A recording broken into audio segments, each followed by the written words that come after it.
반갑습니다. 상공부 구약인물연구 7, 8, 9주차 강의를 맡게 된 김성경 강도사입니다. 저와 여러분이 3주간 살펴볼 구약인물은 사울과 요나단 그리고 다윗입니다. 그럼 이번 주차부터 살펴보게 될 사울에 대해서 함께 공부하고자 합니다. 여러분, 사울을 하면 무엇이 떠오르십니까? 사울왕은 우리가 잘 알다시피 초대 왕으로 선하게 세움을 받았지만 말기에 그의 삶은 비참함을 알 수가 있는데요.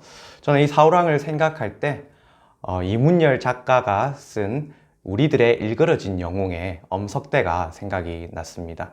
그것은 바로 이 엄석대가 권력을 맛본 나머지 학급의 학우들을 괴롭히고 또 그것을 떠입어서 그가 그것이 영원할 거라 떠넘겼던 그의 추악한 모습이 바로 이 사울과 많이 뼈 닮아 있다는 것입니다. 그래서 이 우리들의 일그러진 영웅, 오늘 우리가 하나님의 선한 왕으로 세움받은 이 사울이 어떻게 일그러졌으며 그의 삶이 어떤 결말을 맞이하였는지를 우리가 이 사울 연구를 통하여서 하나님의 말씀을 배우고자 합니다. 그럼 함께 공부하도록 하겠습니다. 오늘 사울에 대한 강의 내용은 총 7가지 내용입니다. 사울이 어떤 사람인지 먼저 첫 번째로 사울의 프로필을 살펴보고요. 또 사울 당시의 시대적 배경은 어떠했는지, 그리고 또 사울의 생애와 그의 생애에 따른 성품과 그의 실수, 그리고 하나님의 구속 역사 가운데서 그가 가지고 있는 지위, 다시 말해 그의 위치가 어떠한지 한번 살펴보고자 합니다. 그리고 끝으로 그에 대한 결론, 마지막 그에 대한 평가와 교훈을 통하여서 우리가 하나님의 말씀을 어떻게 공부하고 있지를 살펴보므로 오늘 사울에 대한 연구를 마치고 합니다. 먼저 사울의 프로필입니다. 사울은 어떤 사람일까요? 사울은 히브리어로 여호와께 구하다라는 뜻을 가지고 있습니다. 사울은 바로 이 여호와께 구하여진 바로 첫 번째 이스라엘의 통일 왕국 왕입니다. 바로 초대 왕이죠. 사울은 알다시피 또 베냐민 지파의 출신의 기스의 아들입니다. 사울의 잠시 가족 사항을 살펴보면요, 사울은 2명의 아내를 통하여서 6명의 아들과 2명의 딸을 두고 있습니다.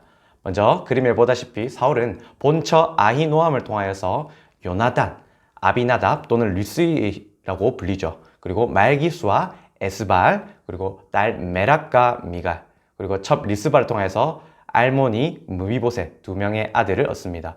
이때 흔히 우리가 무비보셋이 2명이 나와서 혼돈할 때가 많은데요.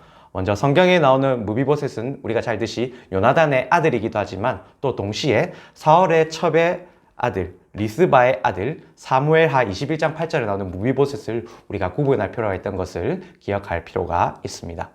두 번째로 사울 당시의 시대적 배경을 우리가 살펴보고자 합니다. 사울 당시의 시대적 배경은 총 3가지의 특징을 이루고 있습니다. 먼저 사울의 시대는 사사시대 말기라는 거 우리가 기억해야 합니다. 이 사사시대 말기는 어떠한 시대였습니까? 바로 비체계적인 부족 집단, 다시 말해 12지파가 아직적으로 조직이 갖추어지지 않은 그런 비체계적인 조직 집단이었습니다. 그런 이런 조직 집단에서 그들은 다른 나라들처럼 세상 사람들처럼 우리에게 왕을 달라고 하나님께 요구를 합니다. 그래서 하나님은 이들의 요구를 들으시고 체계적인 통일 왕국을 주시는데요. 바로 이때가 가도기적인 시점이다라고 신학자들은 말합니다.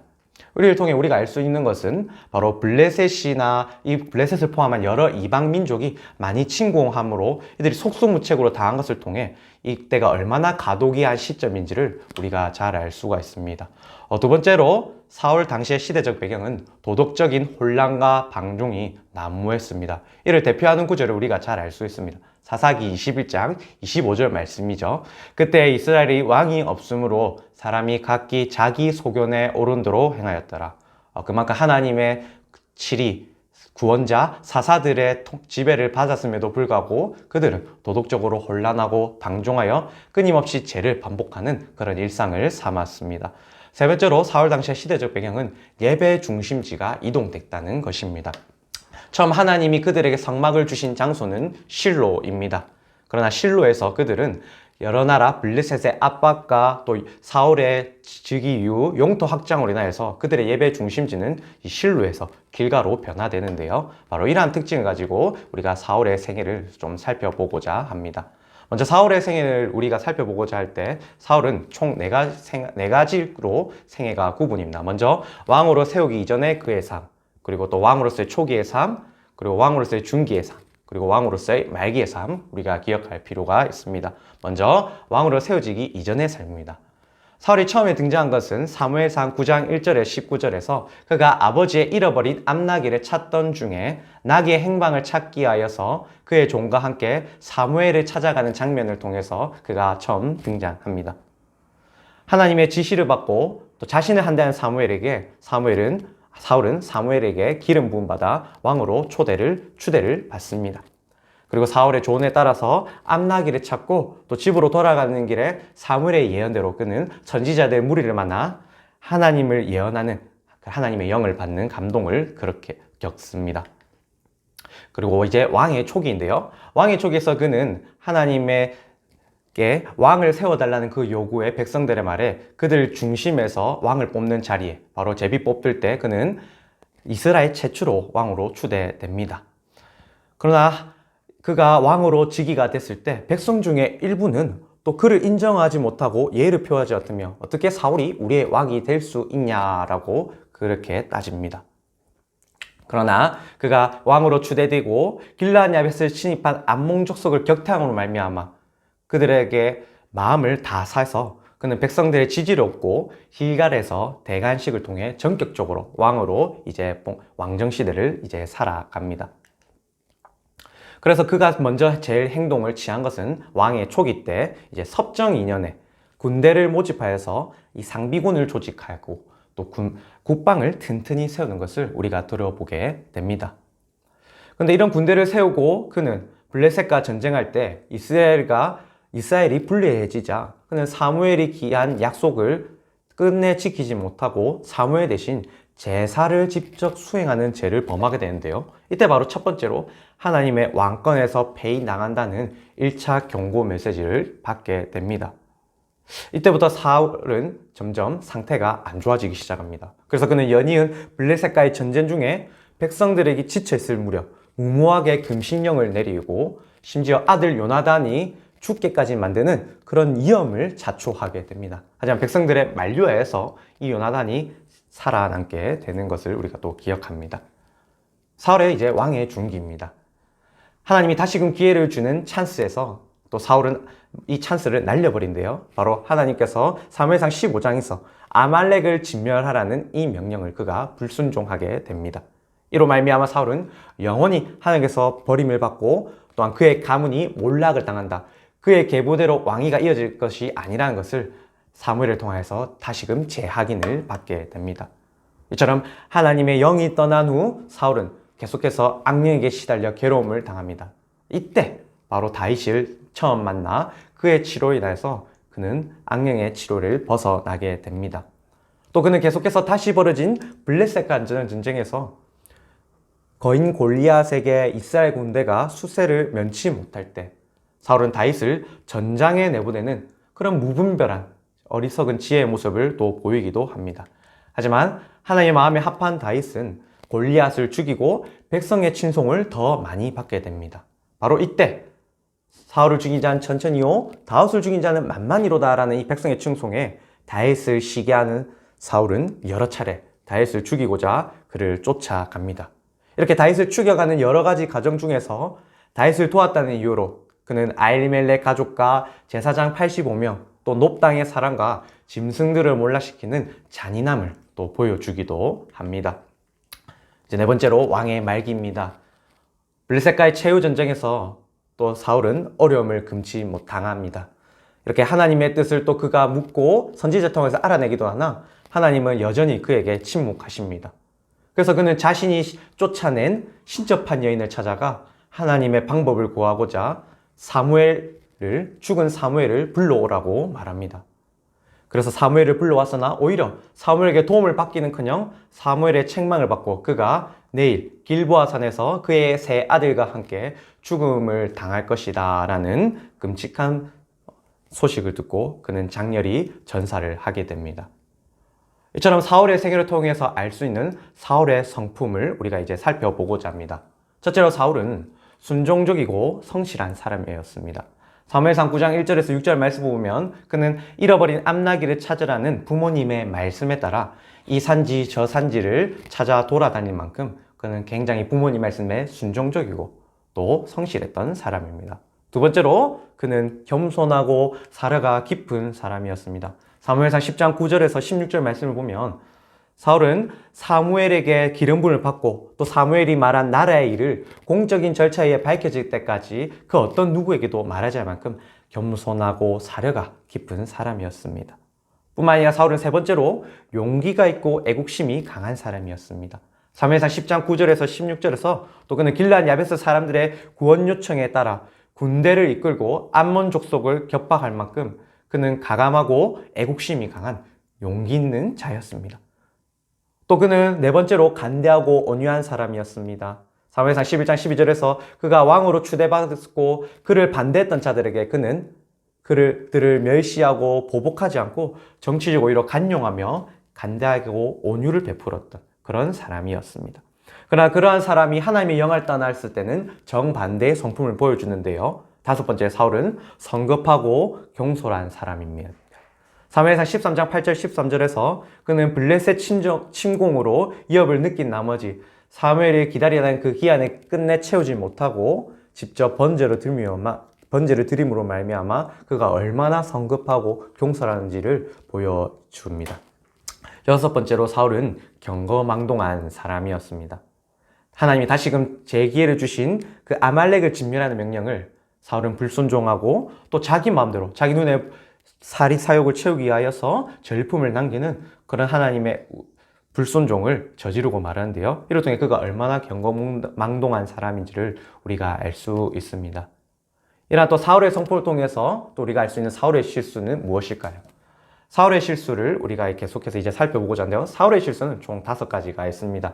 첫째로 사울은 제사장만 드릴 수 있는 제사를 자신이 직접 드렸다는 것입니다. 알다시피 제사는 바로 사무엘의 중보, 즉 제사장의 중보로 말미암아 드려져야 합니다. 그러나 그는 왕의 건의를 가지고 월권함으로 말미암아 제사장만 드릴 수 있는 제사를 자신이 드림으로 그가 얼마나 경거망동하고 경솔한 행동함으로 하나님 앞에서 죄를 저질렀는지를 우리가 돌아보게 됩니다. 두 번째로 사울은 하나님의 뜻을 생각하지 않고 또 자신의 건의로 하나님의 길을 옮겼습니다. 그는 앞서 이스라엘 백성들이 블레셋과 전쟁할 때 하나님의 길을 등었고 전쟁에서 이길 수 있다는 착각을 가지고 하나님의 길을 이용하여 자신의 성공을 위하여서 사용을 할 만큼 그는 하나님 향해 떠난 뒤로 자신의 건의로 하나님의 뜻을 생각하지 않고 자기 마음대로 옮길 수 있음을 바로 그의 실수를 우리가 기억합니다. 세 번째로 사울은 어리석은 금심령을 내려서 백성들이 전리품을 하나님께 드리지 못하게 하고 그 백성들이 굶주림으로 말미암아 하나님께 드릴 전리품을 짐승의 고기를 핏째로 먹는 그런 하나님 앞에서 분별되지 못한 죄를 범하게 하는 것을 그의 실수를 통해 우리가 돌아볼 수 있습니다. 네 번째로 사울은 하나님께서 진멸하는 그 아말렉을 모두 다 진멸하지 않고 그 소유물을 남겨서 하나님의 명령을 듣지 않은 것을 통해서 우리가 그가 실수한 것임을 또 돌아보게 됩니다. 마지막 다섯 번째로 사울은 그가 전쟁에서 승리한 후 하나님께 영광을 돌리기보다는 자신의 공로를 오히려 갈멜의 기념비를 세움으로 그의 영광을 자기가 받는 것을 통하여서 그가 얼마나 하나님을 사랑하지 않고 자기 자신을 더 사랑하는 우상의 죄를 지었는지를 우리가 돌아볼 수 있습니다. 우리가 이를 통하여서 알 수 있는 사울의 구속사적 지위, 다시 말해 하나님께서 사울을 통하여서 구속 역사를 끌어가시는 그 지위, 그 위치는 무엇이 있을까요? 먼저 사울은 첫 번째로 이스라엘의 초대 왕이었다는 그 의미에서 구속사적인 지위를 가지고 있습니다. 두 번째로 사울은 하나님께 택함받은과 동시에 교만 때문에 버림받은 자의 예표를 보여주기도 합니다. 이러한 사실은 오늘날 우리에게도 지고와를 막론하고 하나님에 대한 지속적인 경건과 순종이 없이는 아무도 하나님의 구원의 은총과 하나님 나라의 영광을 누릴 수 없음을 그대로 보여줍니다. 세 번째로 사울은 순종이 제사보다 나음을 우리에게 증거합니다. 바로 그가 하나님의 명령을 어기고 자기 뜻대로 전리품을 남긴 결과 폐위당한 사실이 바로 이것을 증거합니다. 또 네 번째로 그가 하나님의 구속사역에 대해 집요하게 방해 공작을 펼쳐 하나님의 심판에 의해 결국 멸망을 받을 수밖에 없는 사단의 운명을 예표함을 우리는 또한 알 수 있습니다. 그렇습니다. 그는 계속해서 왕권에 대한 과도한 집착으로 다윗을 살해하고 또 여러 가지 악독한 죄를 지을 만큼 그는 끊임없이 하나님에 대한 반역 행위로 마침내 비참한 최후를 맞이하는 것을 통해 사단이 어떻게 운명을 맞이하는지를 적나라하게 보여줍니다. 마지막입니다. 이러한 사울에 대한 삶을 통하여서 우리는 어떠한 평가와 교훈을 얻을 수 있을까요? 첫째로 사울이 아버지의 명령을 따라 이른 암나기를 열심히 찾던 도중 사무엘을 만나 기름 부음을 받음을 통해 우리가 한 가지 사실을 유추할 수 있습니다.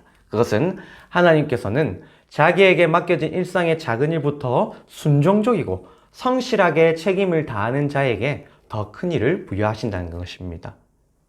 이를 통해 우리는 우리에게 맡겨진 작은 일이 무엇인지를 돌아보고 지금 우리가 더 열심히 해야 될 것을 더 살펴보기를 우리가 기억해야 할 것입니다.